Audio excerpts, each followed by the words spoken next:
must change. Have you noticed? Have you noticed how that works in your life? We're talking today about this idea of different minds for different times. As we move through our life experience, we have to be able to adapt to all the changes that take place. I like the little saying on the image that was on while the guy was singing. Time changes everything except something within us, which is always surprised by change. Isn't that the truth? Yeah. We know, it's like, what? What? Wait, how'd that happen?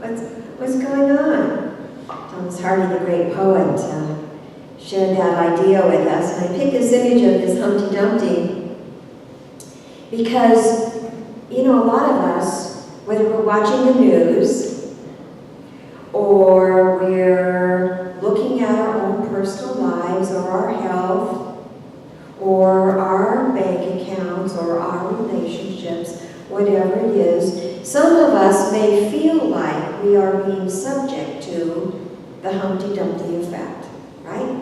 We're sitting on that wall, waiting to fall, and we're not sure that if we fall, we're going to be able to put ourselves back together again. That there won't be a way to put the pieces back together again. Falling apart. Now what? Now what? And in some ways, and in some lives, and in some countries, and in some situations, it is a fact the whole world's completely upside down. Some things are very, very dark in our personal lives and in our global experience. And what I know is today I thought I would not have a talk, and I really don't have a talk. And the reason I don't have a talk is because as I started working on this topic, I had a tough week, had a hard week. Things have been going on in my life in the last couple of years, actually a year and a half, and I've been having a hard time staying centered and balanced. And this morning when I got up, I thought, okay, well, I can't do a talk last night, that was over. But maybe I can do a talk in the morning, and I'm going, yeah, I got nothing. I got nothing. I got nothing. And so what I decided was to develop this capacity to see beyond a problem, to see with deeper eyes, to find a solution. I told Linda, I said, I have absolutely no idea how things are going to work tomorrow. Maybe it's going to be a Q&A. Maybe I'm going to ask you to stand up here and help me do this talk. That still could happen. That still could happen. My deepest desire is not to cry this morning. But what I know is that if I apply some basic principles to what I know, regardless of what's going on in the world, my worldview doesn't change all that much. My worldview tells me that compassion and love and all the things that I value are at play regardless of what else is going on. And I forget sometimes because I get overwhelmed with the circumstances. Eckhart Tolle talks about life, our life situations up here, and it's the stuff that gets our attention and we don't like sometimes, or we're thrilled with it sometimes when it's going our way, right? But really, the life is what goes on beneath that. That's where we have our essential understanding of how life works, of where compassion comes from, of where our love resides, of where our strength and our wisdom comes from. So whether we're dealing with loss, I know we've got someone in our congregation today who's experienced a very recent loss, and I'm sorry, and our hearts are with you. If we can apply the principles that we really know at the heart of our being, it's easier to deal with all these changes.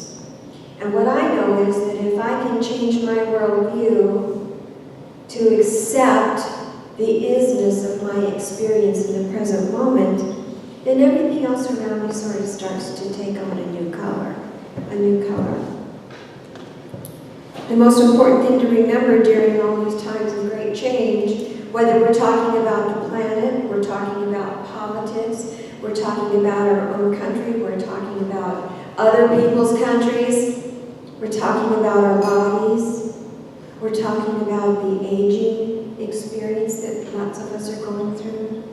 We're talking about our work situations, those of us who are in those retirement years, trying to find passion and purpose. If we fix our eyes on the things that don't change, we can avoid that dark night of the soul. I spoke a couple of weeks ago about my own process with the death of my daughter and the death of my husband and the collapse of my home and all of those things. And I realized I did not have a dark night of the soul. I never for 1 minute have doubted the presence of the divine, moving and sort of dancing through this whole experience. Now, I don't like the surface of it. I don't like it at all. But underneath all of it, I know the truth. And what I know is that the Sufis say that God enters through the broken heart. God enters through those cracks where we make ourselves open enough so that we can see through the veil of the pain on the top, the change that's getting our attention, that veil that doesn't look so wonderful at the time. And what I know is once we step through that door of awareness, once we remember the truth, we can't go back. We can't go back. In the moment, we might say, oh yeah, now I remember. Now I remember. I see the light, even through the pain. Different forces, different times force us to think very differently. And so this morning, instead of rambling on with stuff that probably won't make a lot of sense, I made a decision to do something I've never done from this platform before. And that is to share with you some words from a great teacher, those of you who are at the Course in Miracles, Marianne Williamson. She's a wonderful teacher. She has some wonderful things to say. And I read her book this morning. Thank goodness I'm a speed reader.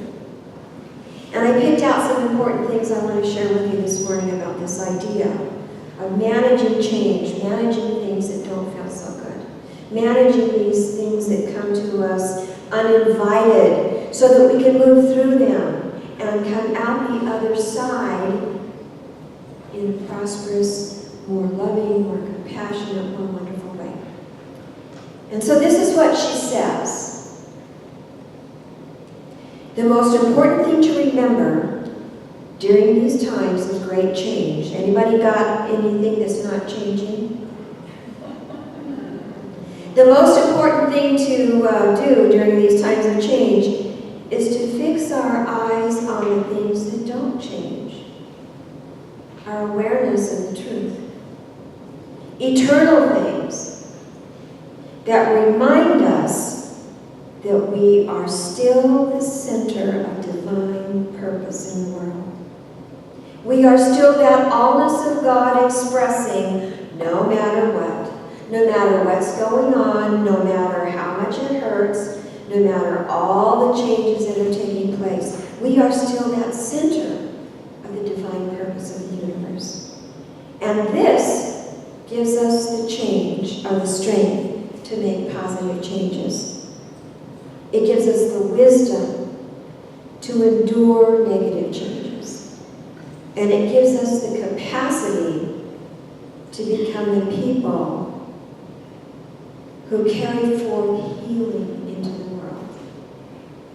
Our temptation is to become frantic, and that doesn't attract any solutions. I kind of a frantic week myself. Anybody join me in that? But when we're frantic, it hinders our journey. When I am at the effect of the problem, I become part of the problem. When I am falling apart in grief, it's hard to see my way out. When I'm centered within myself, with the truth of my being, with the remembrance that I am that divine purpose, then I become part of the solution. When things in the world are troubling, we need to create a world that reflects the heart instead of a shattered heart. We need nothing less than for light to enter our hearts and make us whole. To settle deeply into the more loving dimensions of any moment, no matter what. Allowing life to be what it wants to be, and letting our deeper nature, our God selves, emerge to light our way. No matter what's going on, this is not the end time, but a new beginning. So think about where you are in your life. What's going on? What's going on? This is not the end. This is the beginning. Today is the now moment. In any given moment, it's our focus that determines our reality. There is rarely going to be a moment in life when everything we look at or think about is absolutely perfect. But perfection is a point of view. What becomes perfect is our ability to scan an environment and focus on it in the most helpful, most hopeful, and most loving way. In every moment, we either expand our heart or contract it. It is important to master our own ability to find serenity and quiet in the midst of raging storms. Every moment is a challenge. It's a challenge to remember what's true, to remember what does not change while things around us are changing all the time. And it's a fact, there are certain things you cannot truly understand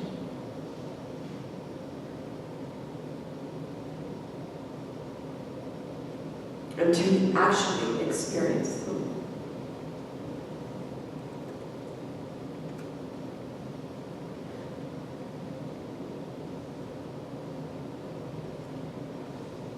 Every moment, every single moment, is part of the divine curriculum. Every moment is programmed to start over again. We need to say goodbye to the parts of ourselves that are being called to something new. And we need to say hello to the parts of ourselves that are being born. Whatever doors we walk through, life will never be quite the same. And we need time to reorient ourselves. No matter whether a change is happy or sad, it's a sacred experience. And it's our responsibility to remind ourselves how blessed we are and to extend that blessing to others. And so today I bless all of you, and I bless myself. Thank you for listening.